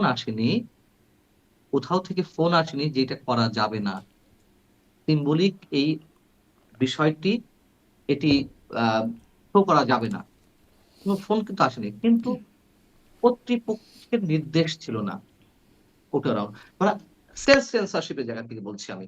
মানে এখানে সেলফ সেন্সরশিপ ছিল, এবং হাতে গোনা দু চারটি চ্যানেল ছাড়া সবাই সেলফ সেন্সরশিপের মধ্যে চলে গেল। এখন বিষয় থেকে আওয়ামী লীগের সময় এটি বাস্তবতা। বিএনপির লোকজন কিন্তু বসেছে হ্যাঁ। আওয়ামী লীগের লোকজনের সাথে। হ্যাঁ, সাংবাদিকদের সঙ্গে বা অন্য কোনো আলোচকের সঙ্গে বিএনপি পন্থী সাংবাদিকেরা বসেছেন। আপনি এখন দেখেন তো, মানে আওয়ামী পন্থী সাংবাদিক আছে কিনা? আওয়ামী লীগ নেতাকর্মীরা তো নাই। না, এখন তো আপনাদেরকে আওয়ামী বলা পন্থী হচ্ছে আওয়ামীপন্থী সাংবাদিক, আপনাকে আনিস আলমগীর, সাংবাদিক আনিস আলমগীর, তারপরে বলা হচ্ছে মাসুদ কামাল, ডক্টর আব্দুল নূর তুষার, মানে এরকম একটা ফটো কার্ডও বানানো হয়েছে যে কারা না, আসলে। একটা না, হ্যাঁ, অনেক অনেক হ্যাঁ, হ্যাঁ, হ্যাঁ, অনেকগুলো ফটোগ্রাফ সোশ্যাল বানানো মিডিয়ায় হয়েছে, ঘোরাঘুরি যে করছে। যার জায়গা থেকে ছাড়ছে। বলা হচ্ছে যে আমাদেরকে যা ইচ্ছা তাই করা হবে, করুক, সমস্যা নেই। আমরা আমরা খুব শক্তিমান কেউ না, আমরা কারোর প্রতি চ্যালেঞ্জ জানাবো না। শুধু বলবো নিয়ে যাক, হত্যা করুক, আবার জেলে পড়ুক, জামিন বাতিল করুক, আমার জামিন বাতিলেরও দাবি তোলা হচ্ছে কোথাও কোথাও থেকে। করুক, করুক না, সমস্যা নেই তো। আমি তো বলছি না যে আমি দেখিয়ে দেবো, আমি হান করবো। আমি শুধু বলতে চাই, আমি কথা বলে যাব, আমি সত্যটা উচ্চারণ করে যাব। ফ্যাসিবাদের দোষর উচ্চারণ করা হচ্ছে। প্রথমে বলা হলো ফ্যাসিবাদের দোষর, হুম, তারপরে বানানো হলো কালচারাল ফ্যাসিস্ট। হুম, আমাকে, আব্দুল নূর তুষারকে, আহ আনিস আলমগীর ভাইকে, এদেরকে কালচারাল ফ্যাসিস্ট বানানো হলো। তারপর তো বানানো হলো শীর্ষ সন্ত্রাসী, সন্ত্রাস বিরোধী আইনে দিয়ে সমাজের শীর্ষ সন্ত্রাসী বানানো হলো, এবং আমরা নাকি সরকার উৎখাতের ষড়যন্ত্রে সশস্ত্র বিপ্লবের উদ্যোগ নিচ্ছিলাম, আয়োজন করছিলাম। তার মানে সশস্ত্র বিপ্লবকারী। তো বাড়ানোর তো শেষ নেই, ট্যাগিং রাজনীতির তো শেষ নেই। হুম, এবং এই ট্যাগিংটা তো আওয়ামী লীগ সময়ও দেওয়া, আওয়ামী লীগ সরকারের সময় দেওয়া হয়েছে। আমাদের তো তখন বিএনপি জামাতের দালাল বানানো হয়েছে। এখন যেমন মানে জেলে পুরা হচ্ছে, মামলা দেওয়া হচ্ছে, আওয়ামী লীগ সময় হয়তো মামলা দেওয়া হয়নি, কারাগারে দেওয়া হয়নি, কিন্তু পেশাগত জীবনের উপর তো আঘাত এসেছে। হুম। এখন কম্পারিজনের জায়গায় গেলে আপনি বলবেন যে তখন তো অল্প উপর ছাড়া পেয়েছেন। হ্যাঁ, অল্প উপর ছাড়া পেয়েছে, এখন মাত্রাটা আরো বেশি বেড়েছে। এটা হয়তো এখন বিষয় আপনাদের হচ্ছে উপরে যে বেড়েছে, কিন্তু তখনও যে সাংবাদিকদের কথা বলছিলেন, তারপরে কার্টুনিস্ট কিশোর মুশতাক, তাদের কথা আমার ঠিক, মনে আছে। তারাও তো তখন আসলে মানে হয়রানি বা হ্যাঁ, নির্যাতনের শিকার হয়েছে। হ্যাঁ, গেছে হুম, গেছে গেছে। কিন্তু আপনি আপনি মাত্রাটা দেখুন, আপনি মাত্রাটা দেখুন। এই 15 মাসে 300 সাংবাদিকের বিরুদ্ধে হত্যা মামলা, অস্ত্র বিস্ফোরক মামলায়, মানে ধারায় আটক দেখানো হয়েছে। সাংবাদিকরা হত্যা করবে? আচ্ছা, সাংবাদিকরা দুধে ধোয়া না, ঠিক হুম, হুম, আছে। সাংবাদিকরা দুধে ধোয়া না, সাংবাদিকরা অপরাধ করতে পারে। তাহলে সুনির্দিষ্ট অভিযোগে তাদেরকে আটক করা হোক, সুনির্দিষ্ট অভিযোগে মামলা দেওয়া হোক। হত্যা মামলায় আপনি দেওয়া হবে, যখন ওই হত্যা মামলায় যাকে তাকে দেওয়া হচ্ছে, যখন এই বিষয়টি দেশে বিদেশে নানানভাবে সমালোচিত হলো, এখন কি করা হচ্ছে? সন্ত্রাস বিরোধী আইনে মামলা দেওয়া হচ্ছে। এবং আরেকটা কথা বলে রাখতে চাই, এই যে আমরা আওয়ামী লীগের সময় কথা বলেছি, এখন আবার কিছু মানুষ আছে আওয়ামী লীগের, তারা বলছেন, তারা আবার মানে অদ্ভুত বিষয় শারমিন, হুম, এদিকে ফ্যাসিবাদের দোষর, আবার এট দ্য সেম টাইম লাল বদর বলে উল্লেখ উল্লেখ করা হচ্ছে আমাদেরকে। হুম, লাল বদর মানে ওই যে জুলাই আন্দোলনে আমরা সমর্থন করেছি কিনা, অথবা আওয়ামী লীগের পরিবর্তন হুম। চেয়েছে কিনা, আওয়ামী লীগের পতন চেয়েছে কিনা, আমাদেরকে তারা আক্রমণ চালাচ্ছে, যে আপনাদের জন্য তো এটি হয়েছে, খুশি তো?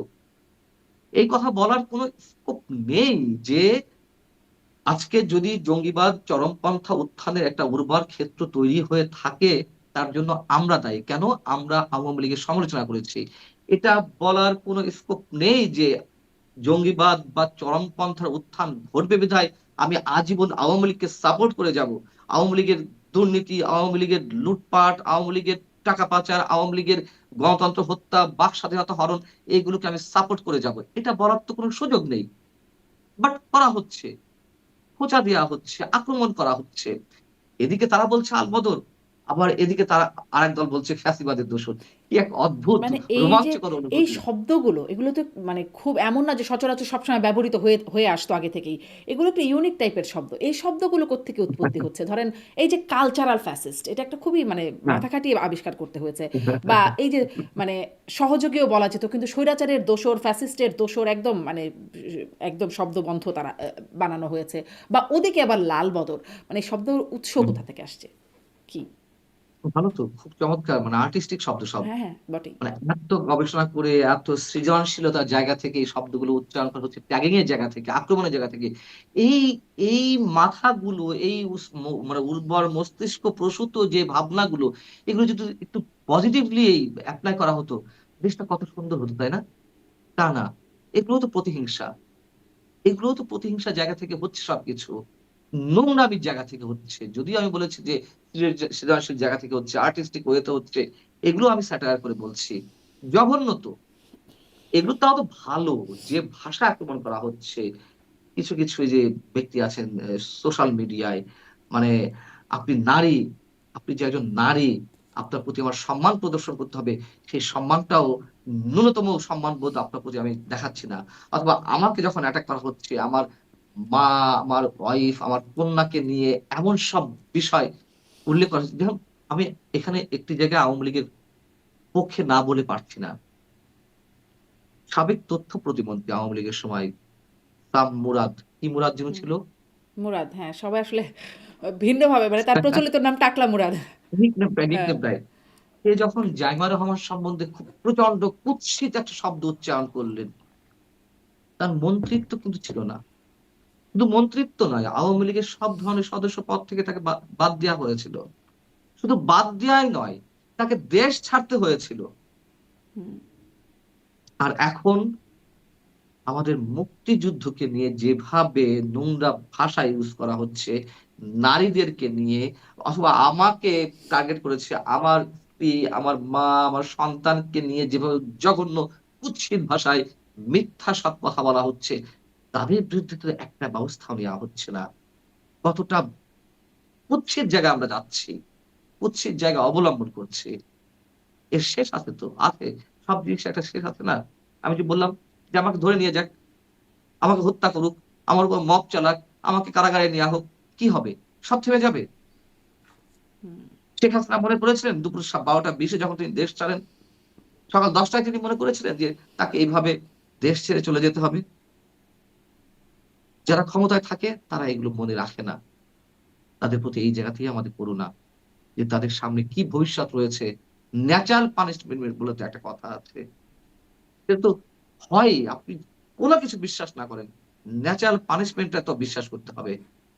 কিন্তু সেটা যারা জি। ক্ষমতায় থাকে, রাজদণ্ড যাদের হাতে থাকে, তারা নিশ্চয়ই এই আপনার বিষয়গুলো কথা মনে খুবই রাখে না। স্পষ্ট। মানে এই দিকে যে এরকম স্ল্যাং ইউজ করা হচ্ছে বা যেভাবে করে আপনাদের ডিমিন করা হচ্ছে, সেদিকে কোনো মানে সেখানে আইনিগতভাবে কোনো অপরাধ হচ্ছে না। বা ধরেন একটু না, আগে আমি যেটা বলছিলাম যে ছিঁড়ে ফেলো, চিড়ে ফেলো, ফেরে ফেলো তাদেরকে, এগুলো আসলে অপরাধ না। কিন্তু অন্যদিকে কথা বললে সেটি একটু অপরাধ হয়ে যাচ্ছে। যদিও আমরা আসলে খুবই রাইট। কনভিন্স ছিলাম যে শুধু একমত না, দ্বিমত বা ভিন্ন মত প্রকাশের স্বাধীনতা থাকবে। সমালোচনা করুন মন খুলে, খুবই আশার কথা ছিল জায়গাটি, অন্তত সাংবাদিকদের কেন জন্য। বলেছিলেন তো, ইউনূস সাহেব বলেছেন না যে বলেছিলেন, জি। মন খুলে সমালোচনা করুন। তার জি। প্রেস সেক্রেটারি বলেছেন স্বাধীন বাংলাদেশের ইতিহাসে সাংবাদিকরা নাকি সুবর্ণ সময়, সর্বোৎকৃষ্ট সময় উপভোগ করছে।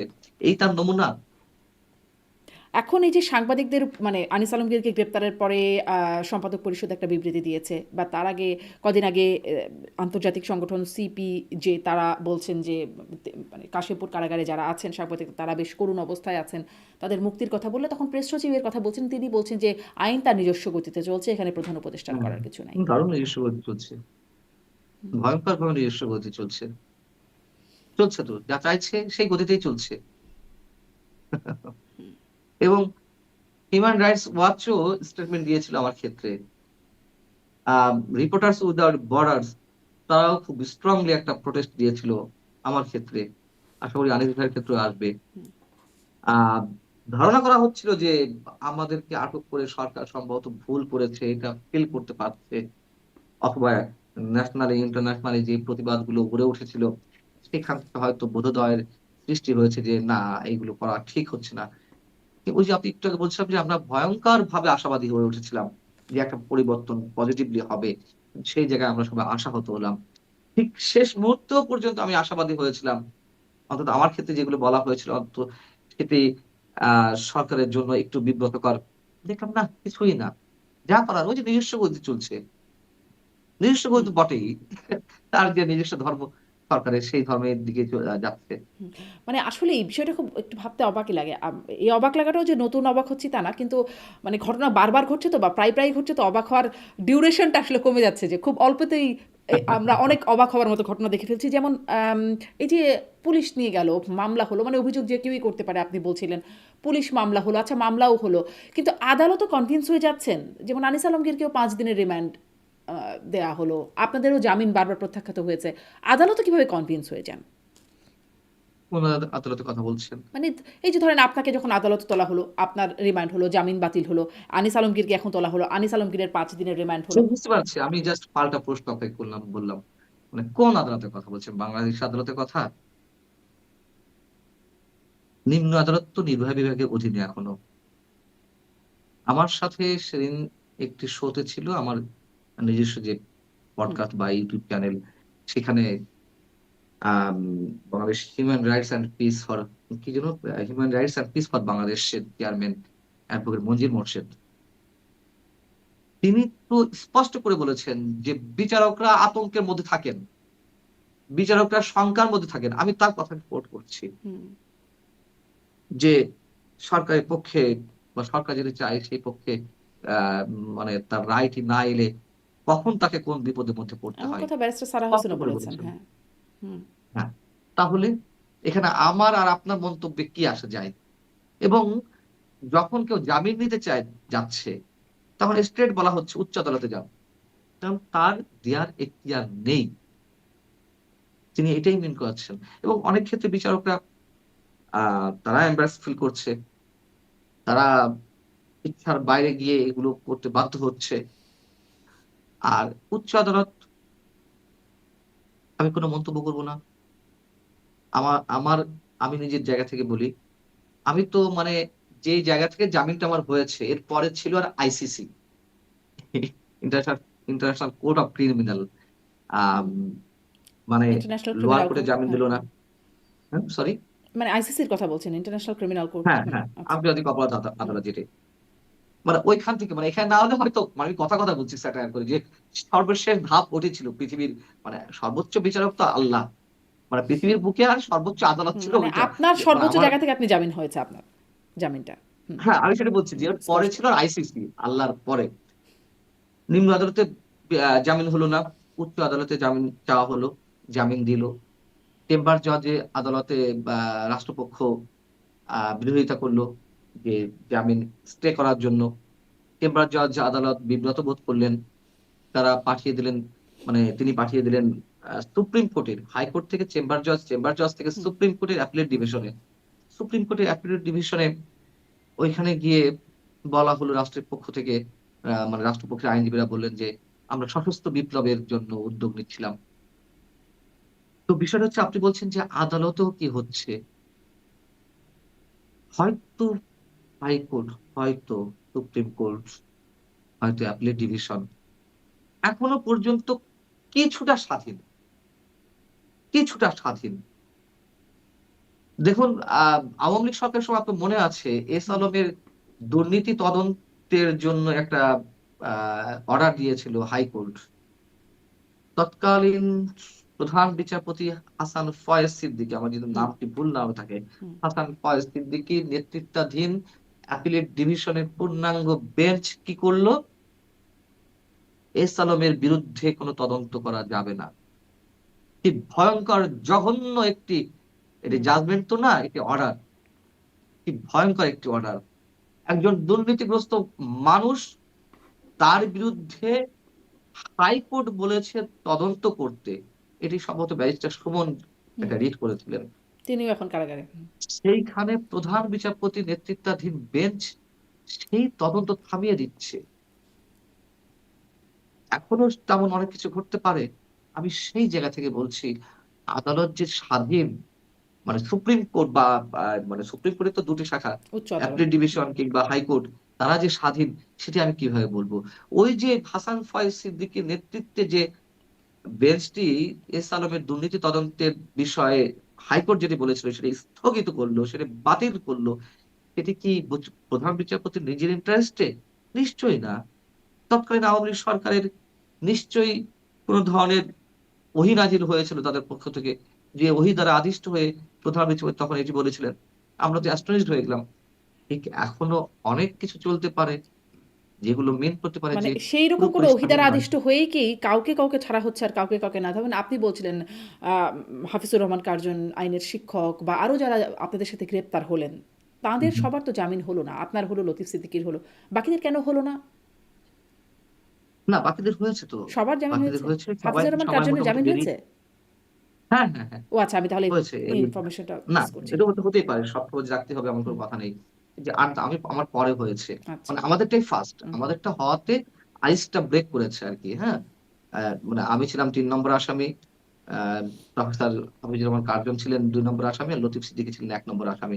সো আমাদের যে জামিনটা হয়েছে আমি তো সেই এক্সাম্পলটা দিলাম যে হুম, কত ধরনের সিঁড়ি পার হয়ে আমাদেরকে জামিন হতে হয়েছে। যে না হতো হয়তো আইসিসিতে যাওয়া লাগতো। আমি সেই কথা বললাম হুম, মজা করে। তো আমাদেরটা হয়েছে বিধায় বাকিগুলোর জন্য পথটা একটু সহজ হয়ে গেছে।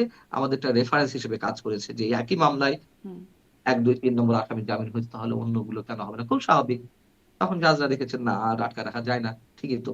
এই আরকি। হুম। কিন্তু যারা আসলে আয়োজক ছিলেন তাদের নামে মানে মামলা যদি হয়, আপনাদের নামে মামলা হলো, তাদের নামে কেন হলো না? এটা কি এটা কি শুনেছেন? মানে ধরেন ডক্টর না, কামাল আয়োজক হোসেন, তো ছিলেন তারপরে জেরাই খান পান্না।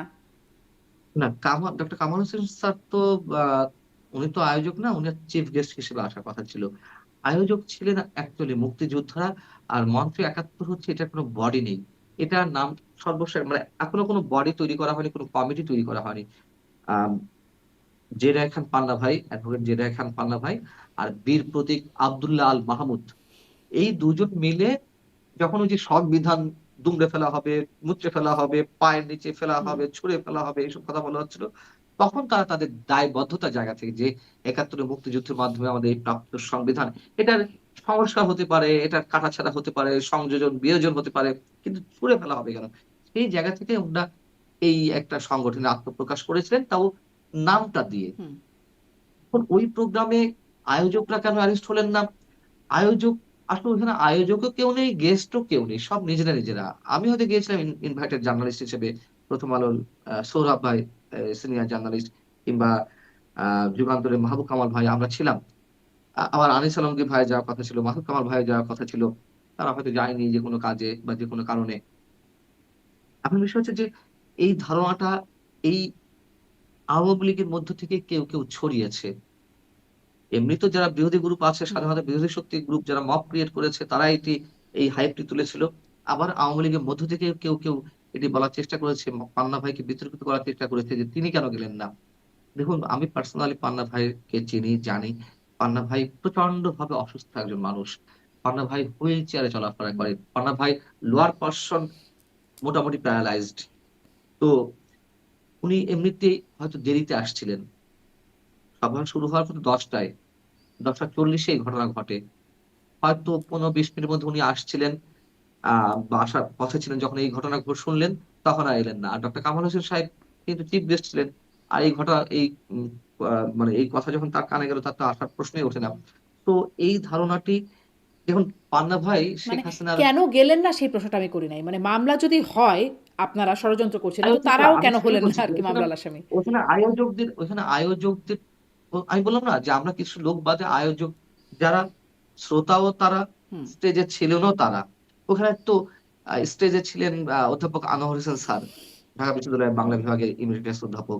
ওখানে ছিলেন অধ্যাপক মেজবাহ কামাল। ওখানে ছিলেন সাবেক অতিরিক্ত attorney general A M K Rahman. হুম? আ প্রফেসর কার্জন ছিলেন। তো আর মুক্তিযোদ্ধারা ছিলেন। এখন এইগুলো হচ্ছে এই যে বীর প্রতীক আব্দুল্লাহ আল মাহমুদ সাহেব অথবা জেরা খান পান্না ভাইয়ের মতন 2-4 জন সাংবাদিক এনারাই অ্যারেঞ্জ করেছিলেন।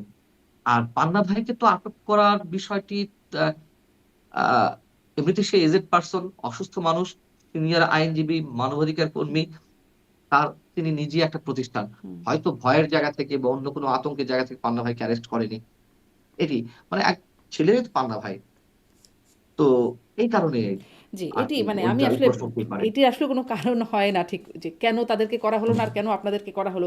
তারপরেও মানে প্রশ্নটা আমরা তো স্পটে ছিলাম, পান্না ভাই ছিলেন না। জি, জি।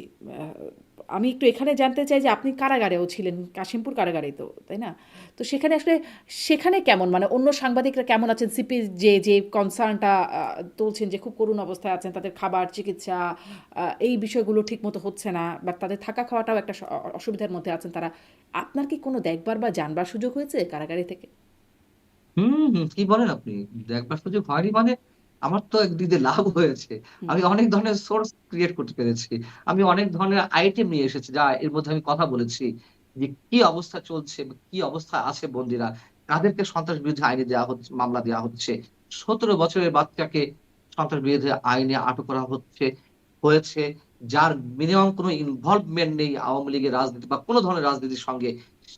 এসএসসি পরীক্ষার্থী, একজন ফেরিওয়ালা, পোশাক বিক্রি করে, মানে গার্মেন্টস এর যে পরিত্যক্ত পোশাক সেটি ঢাকা থেকে ফার্মগেট থেকে কিনে নিয়ে ময়মনসিংহে বিক্রি করে। সে তার নাম আম, আমি নামটা ভুলে গেলাম, বা ওই 17 বছরের বাচ্চা ইসমাইল, এদেরকে সন্ত্রাস বিরোধী মামলায় আটক দেখানো হচ্ছে।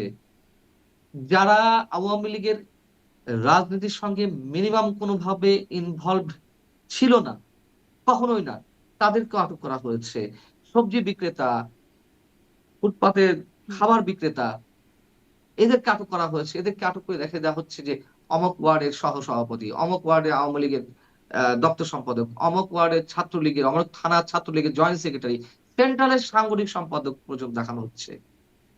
যিনি ওয়ার্ডের রাজনীতির সঙ্গে জড়িত, তাকে সেন্ট্রালের সাংগঠনিক সম্পাদক দেখানো হুম। হচ্ছে।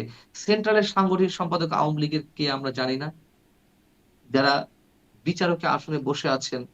এটুকু তো অন্তত আওয়ামী লীগ বিএনপির এই মানে কি পোস্ট গুলো তো আমরা জানি যে কারা আছেন।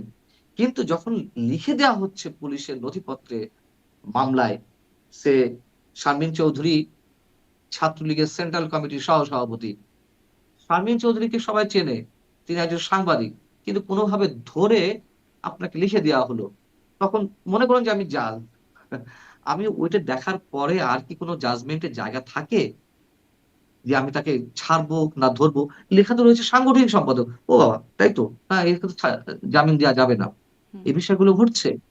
এবং না কিন্তু কিন্তু প্রশ্ন তো এবং আছে সাংগঠনিক সম্পাদক হলেই কি তার বিরুদ্ধে অভিযোগটা কি সকল মানে আওয়ামী লীগ? ফ্যাসিস্ট, হ্যাঁ, ফ্যাসিস্ট। আমার কাছে খুব অবাক লাগে মানে আইনের তো একটা অপরাধের তো একটা ধারা লাগে, অপরাধের তো একটা সংজ্ঞা লাগে। ধরেন ফ্যাসিস্ট এটা কোন অপরাধ মানে পেনাল কোডের কোন ধারা আছে যে তাদেরকে গ্রেপ্তার করতে হবে, তাদের বিরুদ্ধে মামলা করা যাবে? আদালত তো কনভিন্স হতে হবে না। আমি একজন নোবেল আইনের বিজয়ী ছাত্রী অধ্যাপক, হিসেবে আমার খুব কৌতূহল জাগে জানতে। না, এটা নোবেল বিজয়ী অধ্যাপক ডক্টর ইউনূস সাহেব ভালো বলতে পারবেন যে এই আইনের ধারাগুলো কোথায়। হ্যাঁ, আর দ্বিতীয়ত হচ্ছে আপনি ওই জেলের কথা বলছিলেন, কারাগারের কথা। 21 ইঞ্চি জায়গায় ঘুমাতে হবে আপনাকে, 2 বিঘা, 21 ইঞ্চি, ওর মধ্যে আপনাকে ঘুমোতে হবে। এগুলো লট অফ থিংস, এগুলো বলে শেষ করা যাবে না শারমিন। আমি যেদিন বের হই 12ই নভেম্বর কাশিমপুর কারাগার থেকে, কাশিমপুর কারাগারে ধারণ ক্ষমতা যে কটা সেল বা বিল্ডিং আছে, হোল কাশিমপুর এক কারাগারে, মানে ওখানে 3টা বা 4টা কারাগার, কাশিমপুর ওয়ানে 548 জন বন্দির ধারণ ক্ষমতা সম্পন্ন। আমি যেদিন বের হই সেদিন 2000 প্লাস, অর্থাৎ 4 গুণ প্রায়, 4 গুণ মানুষ, আহ 548 জনের জায়গায়। আপনি বুঝতে পারছেন কি অবস্থা? আর এমনি কারাগারের এই বিষয়গুলো বাদে আরো নানান ধরনের যে সংকট, এগুলো অবশ্য সবসময় ছিল, এখনো আছে।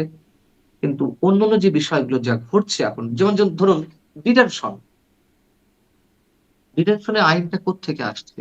মানে এখন কেন প্রয়োগ হুম, করা হচ্ছে? এটা তো আওয়ামী লীগের 15.5 বছরে প্রয়োগ করা হয়নি। এটা একটা কালো কানুন। এটা সেই ভারতের আন্দামান দ্বীপপুঞ্জে যেই তখনকার বিপ্লবীদের পাঠিয়ে দেওয়া হতো।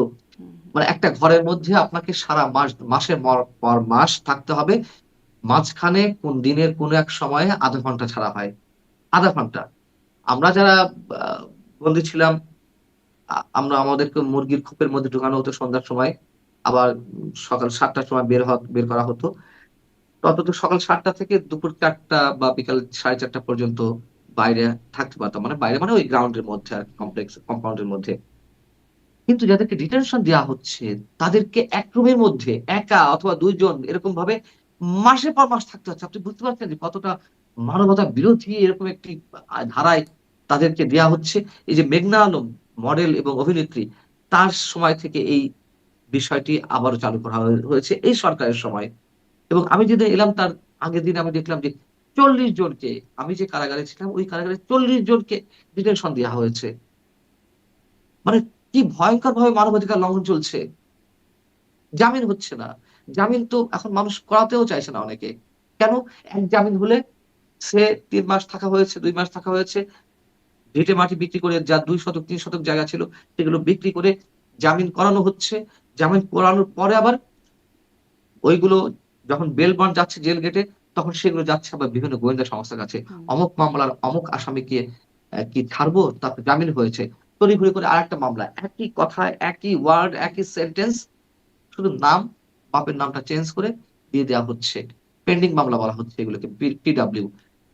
সো আবার ৩ মাস থাকতে হবে, আবার ২ মাস থাকতে হবে। তারপরে এরই একটা কাস্টডি পিরিয়ড আছে। সে সরকারের বিরুদ্ধে আইনের ১.৫ মাস বা ২ মাস না হলে লোয়ার কোর্টে ওটা দেখতেই চায় না। যাওয়ার সঙ্গে, সঙ্গে ও এটা তো হুম, কাস্টডি পিরিয়ড হয়নি। অর্থাৎ ১.৫ মাস বা ২ মাস থাকেনি। সো জামিন হবে না। এগুলো করতে, করতে ৩ মাস ৩.৫ মাসের মধ্যে হয়তো কারো জামিন হচ্ছে। কারো ৭-৮ মাস মাথায় জামিন হুম। হচ্ছে। হওয়ার পর আরেকটা মামলা আসছে। ওই মামলা ফেস করতে আরো ২-৩ মাস লাগছে। আবার টাকা। একটা তার পর্যায়ে মানে মানুষ জামিন না বিরক্ত হয়ে করানোই যাচ্ছে। ভালো। হ্যাঁ, না করানোই ভালো। জি, টাকাগুলো জলে যাচ্ছে। জি। এবং এর মধ্যে তো অভিযোগ রয়েছে যে হতাশা থেকে কেউ আত্মহত্যা করেছেন। এমন কথা শুনলাম। আমি নিশ্চিত নই। কারণ আমি গিয়ে তো আমার কাছে মানুষজন বলেছে এবং তারা তো আর আমার কাছে এমনি বলে মানে তারা যে লাভবান হবে এজন্য বলেছে তা তো না। জি, নিশ্চয়ই। নিশ্চয়ই এরকম কথা হতাশ বলে। হবার মতোই ব্যাপার। জামিন পাওয়ারও যদি সুযোগ না থাকে। একটু ওই যে বলছিলাম ভারতের বিষয়ে কথা বলব। মানে ডক্টর ইউনূস ক্ষমতা নেবার পর থেকে সেভেন সিস্টার্স শব্দটা তার মুখ থেকে উচ্চারিত হয়ে আলোচনায় আসলো। তারপরে আস্তে, আস্তে দেখলাম যে অনেকেই মাঝে, মাঝে বলেন ভারতের এই বিষয়গুলোতে। আমরা দেখলাম রাওয়া ক্লাবের সভাপতি তিনি বললেন যে সেভেন সিস্টার্সকে আলাদা করার জন্য মানে আমাদের তারা সাহায্য চাইছে, আমাদের করতে হবে। সেই পক্ষে বললেন। আমরা দেখলাম আমান আজমি, গোলাম আজম সাহেবের পুত্র, তিনি বললেন এই কথাটা।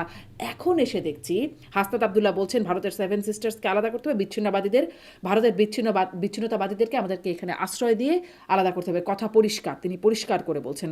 আরও তো সবাই বলছেন মানে একটা কি এরকম অবস্থা, আবার ভারতের রাষ্ট্রদূতকে ডেকে আনা হলো এর মধ্যে, এটা একটা কূটনৈতিক চ্যানেলেও এরকম ব্যাপার স্যাপার হচ্ছে। একটা কি যুদ্ধ পরিস্থিতির মধ্য দিয়েও যেতে হতে পারে বাংলাদেশকে? যুদ্ধ ডেকে আনা হচ্ছে। যুদ্ধ পরিস্থিতিকে যাচ্ছে না, যুদ্ধ ডেকে আনা হচ্ছে। আচ্ছা, আরেকটা বিষয় বলি। মাহমুদুর রহমান বললেন যে এটি অঘোষিত যুদ্ধ ভারত ইতোমধ্যে ঘোষণা করে ফেলেছে। জি। দেখুন ভারতের পক্ষ থেকেও অনেক ধরনের আক্রমণাত্মক কথা বলা হয়েছে এর আগে। যেমন ভারতের সেনাপ্রধান বলেছিলেন, ভারতের প্রতিরক্ষা মন্ত্রী রাজনাথ সিং বলেছিলেন, ইউক্রেন এবং আর কোন দেশের উদাহরণ দিয়ে বলেছিলেন যে আমাদেরকে প্রস্তুত থাকতে হবে হুম, প্রতিবেশী কোন রাষ্ট্রের বিরুদ্ধে যুদ্ধের জন্য। আমরা তার প্রতিবাদ জানিয়েছিলাম। বিষয়টা হচ্ছে কি আমরাও বলব, আমরাও বলব। কিন্তু তার একটা মাত্রা থাকতে হবে তো। প্রতিবাদটা আমরা করব। আমরা সেভেন সিস্টার্স বিচ্ছিন্ন করে দেব। হুম, মানে এর তো একটা মিনিমাম একটা লজিক থাকতে হবে। কেন? ১ম কোয়েশ্চেন হচ্ছে কেন? ২য় কোয়েশ্চেন হচ্ছে আমার ক্ষমতা কি? আজকে ক্ষমতা বলে যে মানে একথাও বলা হয়েছে মোদিকে গদি থেকে টেনে হিঁচড়ে নামানো হবে। মানে এগুলো বালখিল্য কথাবার্তা না? এগুলো বলে পরিবেশ অস্থির করা হচ্ছে না? পরিবেশ ঘোলাটে করা হচ্ছে না? মোদিকে আমি টেনে হিঁচড়ে নামাবো। এটা কোন কথা? মানে ম্যাচুরিটির একটা মিনিমাম জায়গা থাকতে হবে। এইগুলো নিয়ে না কথা বলা অস্বস্তিকর, বিরক্তিকর। মানে এই যে ভারত আক্রমণ করব, তো করলে তো ভালো। 7 সিস্টার যদি আমাদের সামনে আমাদের মধ্যে আসে, আমাদের আয়তনটা বাড়লো না? তা আমিও তো খুশি হব বাংলাদেশী হিসেবে। কিন্তু যা সম্ভব নয়, এই ধরনের কথা আমি কেন বলব? ওই যে যুদ্ধর পরিস্থিতি কেন ডেকে নিয়ে আসবো? মানে এটি হলে কি কারো জন্য বিশেষ কোন গোষ্ঠীর ভালো হয়? যে যুদ্ধ পরিস্থিতিতে ইলেকশন দেয়া লাগবে না। যুদ্ধ পরিস্থিতিতে আমার এই যে এক্সিস্টিং যে গভর্নমেন্ট সেই গভর্নমেন্টের মেয়াদ আরো দীর্ঘ হবে। আমি যে বিহাইন্ড দ্য স্ক্রিন থেকে আমি ক্ষমতা উপ উপভোগ করছি, ক্ষমতার ভরকেন্দ্রে থাকার চেষ্টা করছি বা আছি, সেগুলো আরো দীর্ঘায়িত হবে। আমার তো মনে হয় সেই ধরনের কিছু। না হলে এই যে ডক্টর ইউনূস সাহেবই তো কথায় যুদ্ধের কথা বলেছেন যে আমাদেরকে প্রস্তুত থাকতে হবে। আমাদেরকে আ মানে আরো অনেক ধরনের মন্তব্য করেছেন। হুম, ১ বার ২ বার না অসংখ্যবার। এগুলো কেন? কেন যে বলা হচ্ছে এটি আপনিও জানেন, আমিও জানি। আমার এই কথার মধ্য দিয়ে অনেকখানি বুঝিয়ে দিয়েছি যে বিশেষ কোন গোষ্ঠীর দুরভিসন্ধি ভয়ংকর অবস্থায় রয়েছে কিনা। হুম। যদি হয়ে থাকে কিন্তু তো আমাদের সবাইকে পে মানে করতে দিন হবে, তাই শেষে না? নির্বাচন কাজের একটা বড় জায়গা। মানে চিন্তিত করার অবশ্যই মতো। নির্বাচনের বিকল্প তো নেই। নির্বাচনের বিকল্প নেই। জি, এবং আমি তো বলে রেখেছি এই নির্বাচনকে কেন্দ্র করে একটা বিশেষ গোষ্ঠী এমন একটা পর্যায়ে গিয়ে বলবে, এমন একটা আনরেস্ট সিচুয়েশন তৈরি করবে যখন সরকারকে দিয়ে বলানো যায় যে না এই অবস্থায় নির্বাচন করা সম্ভব না। জি। এর মধ্যেই আবার সামনে ২৫শে ডিসেম্বর তারেক রহমান বিএনপির ভারপ্রাপ্ত চেয়ারপারসন তাঁরও দেশে ফেরার কথা রয়েছে। সেটিও কি একটা অনিশ্চয়তায় পড়ে যাচ্ছে কিনা? আসবে নাকি? আসার তো কথা ঘোষণা তো দিয়েছেন, এখন আসবেন কিনা সেটাই আচ্ছা আসুক ২৫শে ডিসেম্বর তো আজকে তো বেশি ১৫ দূরে না। তারিখ ১৬ হুম, তারিখ।